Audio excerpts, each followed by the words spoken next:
Hey guys, how you doing? I hope you're having a pleasant day. I just want to share with you today about how do you distinguish between an acquaintance, a friend, and a close friend, and why is that important? Why is it important to distinguish from these three categories, and how does it benefit you as a person?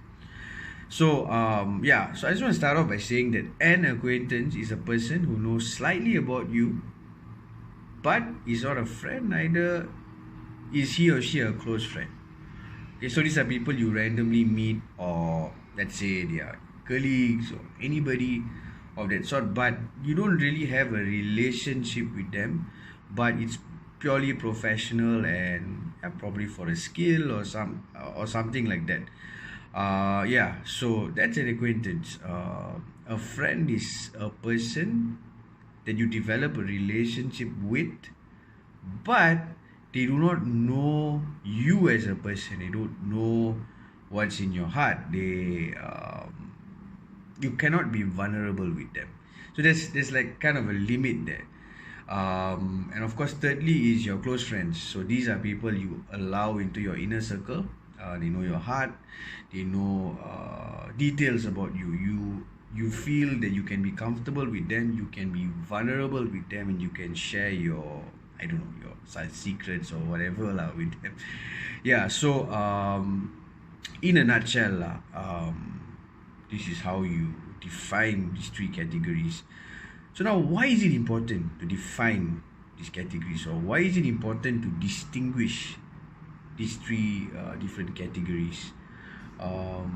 For me personally, why is it important is because firstly, you can draw boundaries. So when you know where each person is, where which category they fit in, it's easy to draw boundaries. Why would you want to draw boundaries? It's healthy to draw boundaries, simply because they cannot expect much from you. Let's say that it's an acquaintance, but they suddenly want to ask you about what's your family situation, or they start probing you on very personal stuff. You can naturally draw a boundary and say, you know what, I don't feel comfortable sharing all this with you. I'm so sorry. Or if they expect favors from you, you can tell them, no, I can't do it. But of course, you tell it in a nicer way. And also for yourself, your contributions to the relationships that you develop, it varies according to these three categories for me personally.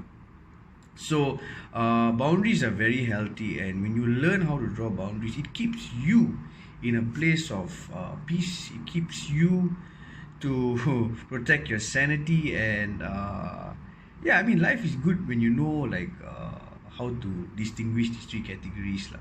For me personally, it has been very helpful.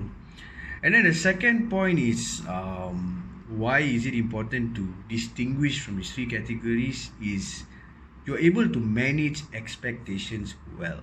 So for example, for me personally, I like speaking to people. I like doing favors for people. Naturally, I'm out there. I like to help people out, and that's in my nature. So sometimes, like when I do something good for someone, I expect it back in return. So there's an expectation there. So when you are able to distinguish categories, you're able to manage expectations well.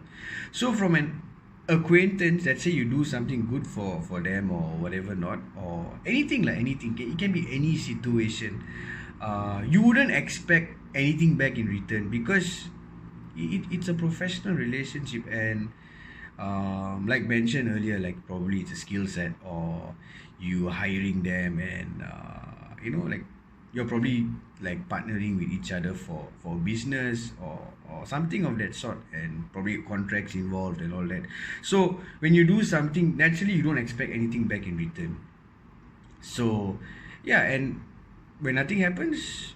But if let's say they do return a favor, then you know, okay, and you enjoy the benefits lah. But on your side, you know that, oh, okay, I don't have much expectations. And then with friends, the expectation levels goes up a little bit more, but you will know how to manage it also here and there.